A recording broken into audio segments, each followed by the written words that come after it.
presented by Mission Music। उमरिया 16 के love भैया करे क्या क्या करा सजा क्या कहा बात तो सही है।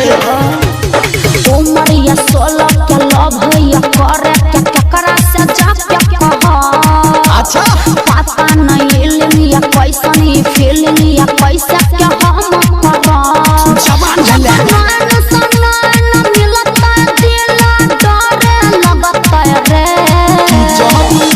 लहू के टावर तोहरा धोहर लगतो गे तबु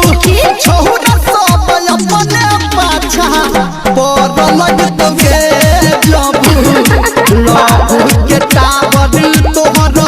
धोहर लगतो गे तबु छोरा सब अपने पाछा पर लगतो गे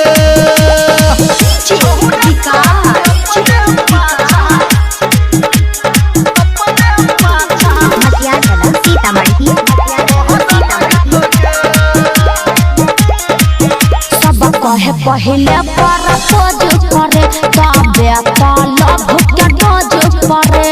अच्छा बात बुझिए ना सब कहे पहले पर खोज करे तबे तो लव के डोज करे जखना कहत छौरी छौरा साथ लिया पर तो करे लॉलीपॉप यही सुइन सुइन का जवानी को बबरिया भरे लगत रे जब लहू के टावर तोहरा धोहर लगतो गे तब छौरा सब अपने पाछा पर लगतो गे जब लहू के टावर तोहरा धोहर लगतो गे छौरी छौरा सब अपने पाछा पहर लगतो गे